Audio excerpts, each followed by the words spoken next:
Ladies and gentlemen, welcome back to the channel. I know we've been gone for a hot minute. Things happen, all right. I shouldn't be making this right now. It's like a day after. I've already missed the big whoop. Cover a couple things. Should you be pulling? What should you expect from Zankou? I was gonna name this video. I'm not pulling on this character. I don't need her on my account. And well, I mean, we ended up, you know, as one does in gacha gaming life, you know, we pulled her. So what should you be expecting from this character real quick, and quick TLDR on, do you absolutely need her? Now, what does she do for you? She's going to be a main on-field damage dealer. She's going to work in a couple of different teams. She's going to be in that incantation DPS role, so she wants to play with Discord characters. She also is going to have a use with other anima characters, more so when we see the form of Linko come out, which is going to be one of her main partners. That's because two things: Linko is going to be buffing up that Hexed follow-up damage, and a lot of the damage that she does do is going to be counted as follow-up attack damage. So it's like a pretty sneaky way for the developers to get in there and allow a new character like Linko to buff up this character even more. That being said, she isn't focused on that reaction. She's actually focused on Scorch. She's more of a damage over time, DPS, break damage character if you get a couple of dupes as well. So first thing I'm going to talk about is, do you absolutely need this character on your account? Now, if you've been playing for a while, you enjoy the character, great. You want to pull for the character, great. We all know the gacha gaming #1 rule is, if you want it, they're your favorites, go for it. This is more for like, I have a bunch of characters on my account, you know, what sort of teams can I be making with her?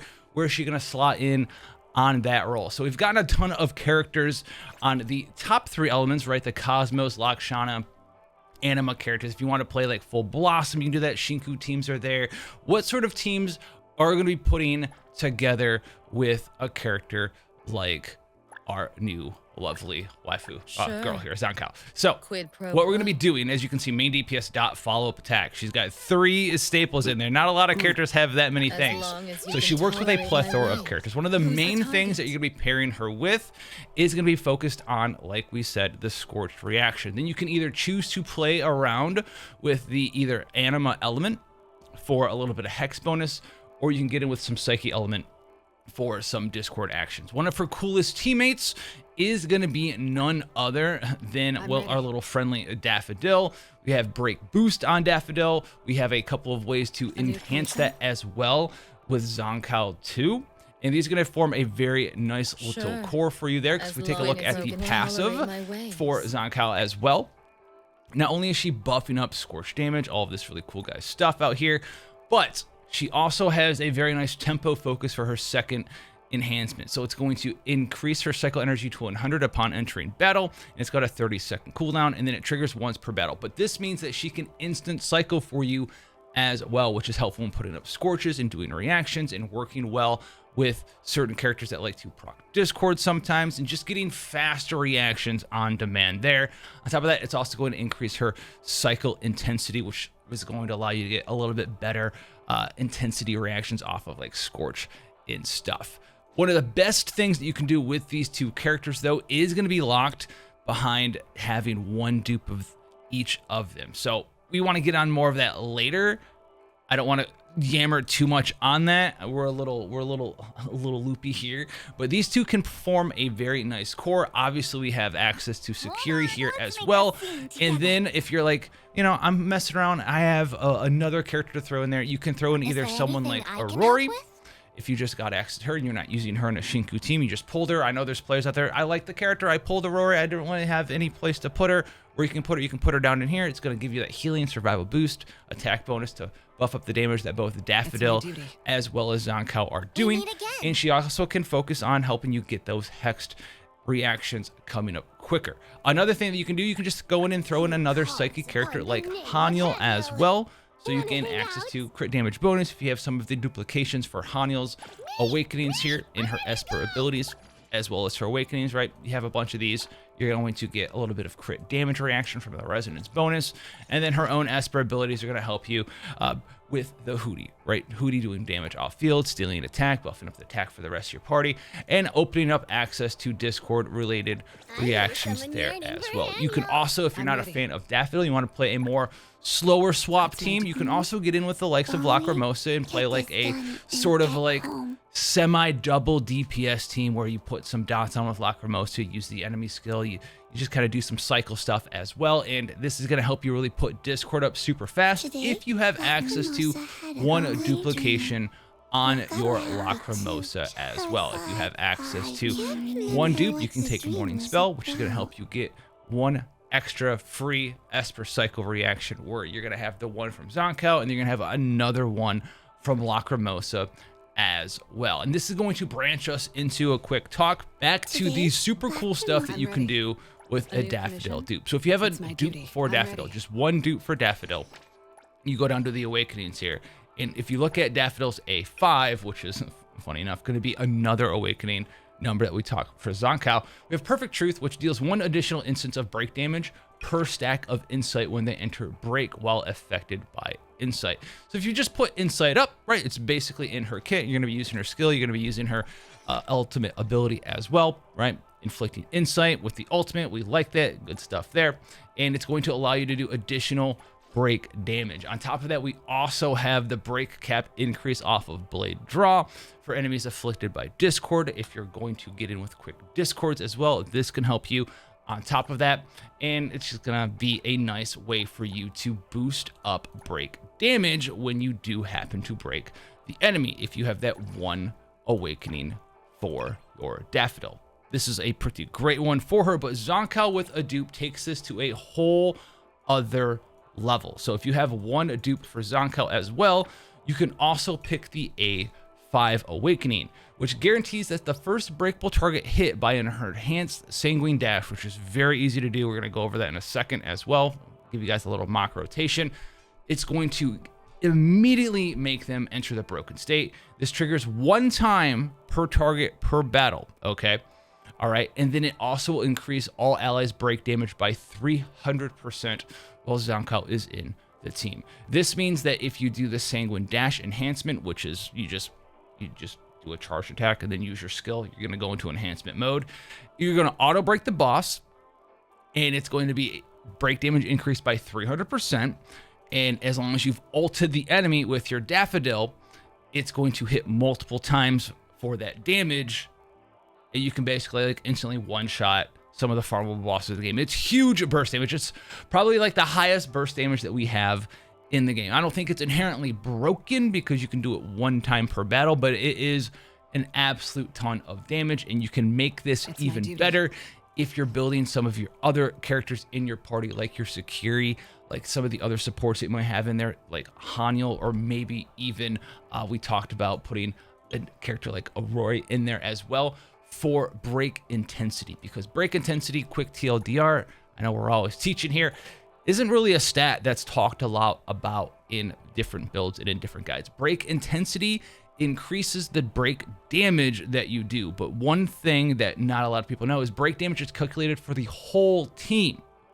All right, it's the whole team. Everybody contributes to the break damage. Everybody you build Daffodil for break damage, or at least just Sakiri and some of your supports, you put some break damage on them with the break intensity, you're going to get multiple buffs to the break damage from Zankou's enhancement, as well as the awakening for Daffodil, making it proc multiple times, and you're going to get huge, giant numbers for having multiple break intensity characters, and then the two dupes for your two characters in the form of Daffodil, as well as Zankou there. So what about the arc? Should we be pulling for the arc? Her arc is the absolute stat stick of stat sticks. Ravenous Blade, it comes with main stat crit rate on it, and then it even has an additional 16% crit rate, even at the first tier, and then it gives you a 9% crit damage bonus when you do incantation damage for 15 seconds, and you can get up to 7 stacks of that, so it's gonna be like 63% crit damage for you, which is absolutely insane. So we're gonna get, what is this gonna be, like 30 something crit, and then another 16, and then 63% crit damage. So it's gonna be by far her best one for sure. You are gonna have some other options available to you if you want to build her.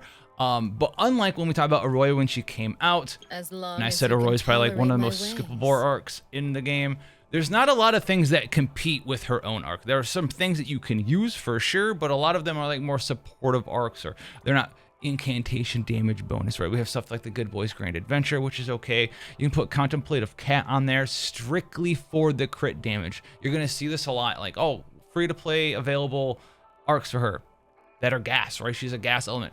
Contemplative Cat, it's gonna be great. It's not. It's literally just for the crit damage bonus. That is what her arc does for like part of the ability, right?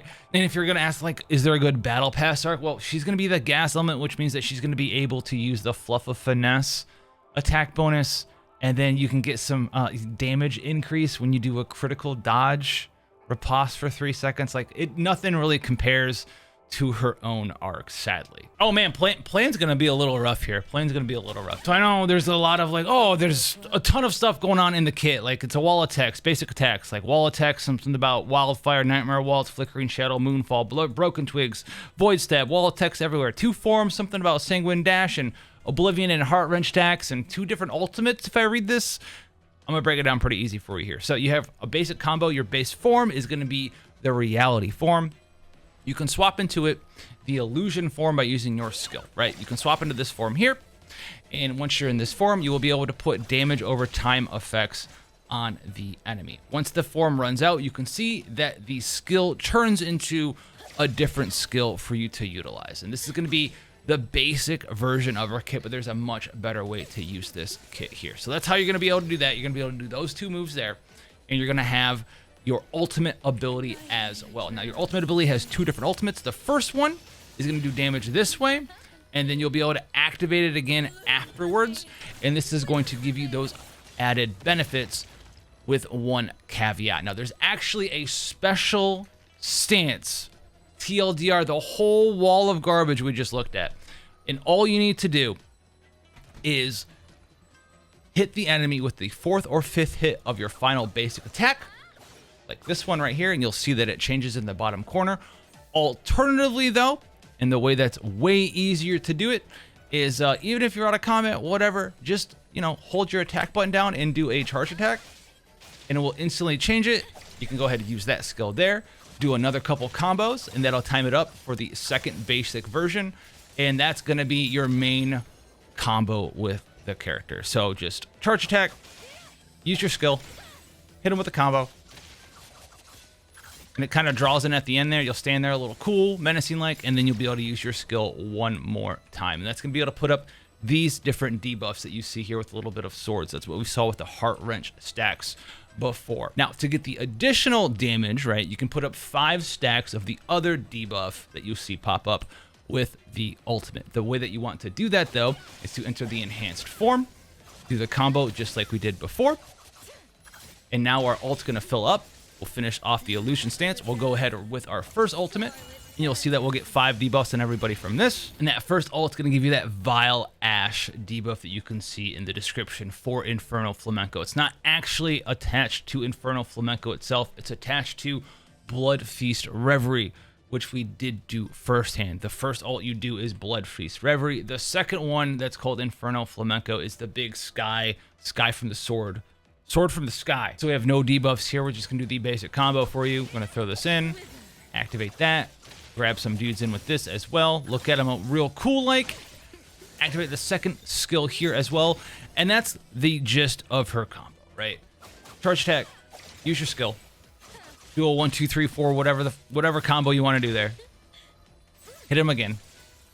And you're able to pretty quickly apply your Heart Wrench stacks in that manner, get access to the enhanced state as quickly as possible, and also fill up your ultimate meter. Now your ultimate meter is going to fill up. You're going to have the enhanced, this is the Blood Feast Reverie, and then you're going to go ahead and be able to activate the second skill, which is the Flamenco, right? We like to call it the Flamenco here. And you can see that the Blood Feast Reverie put those additional 5 stacks of the debuff on our targets as well. And if you are in the illusion stance, you can actually spread those debuffs to other targets, overtime effects on your enemies, and then quickly follow up and spread them around to your other enemies that are there while you're inside of that enhanced stance. And at the end of the day, if you don't want to know how any of it works and you've been a little bit confused with me trying to explain it still somehow in this manner, just follow this rotation. It's going to do everything you need it to do. Just do charge attack, use enhanced skill, hit them a couple of times. You can see those stacks are on, right? Use this skill as well. Bam, pop them off. And you just kind of repeat and do this until you're ready to rock and roll with your ultimate. And you'll just be kind of going, just be doing this, right? And then once you have your ult, you'll be even more ready. Now, once you have the ultimate, you'll be able to add the additional damage from the ult to your combo. You'll add the 5 additional stacks of the damage over time effects, which is going to increase the damage that you're going to be doing during your illusion stance. You'll hit them with the second ultimate, and you can kind of get right back into it. Inside the illusion stance, hit them as many times as you can. You can see them spreading those additional damage over time debuffs on your enemy, and you'll just keep repeating that, right? Multiple stacks, 10 and 10 of both of the debuffs. That's how you know you're going to be getting the full amount of damage out of your Zankou's rotation every single time you're utilizing her kit. If you're using this combo, it's going to be a good time for you. For right now, I'm going to have like a traditionally like edited video guide for you guys coming out probably later today. This will be out like in the morning, noonish time. I wanted to get something out there. Wanted to see you guys again. It's been a hot minute. We're fully almost back already. Just stuff happens sometimes. All right. Love you guys a lot, dude. God bless, and I'll catch you guys in the next one.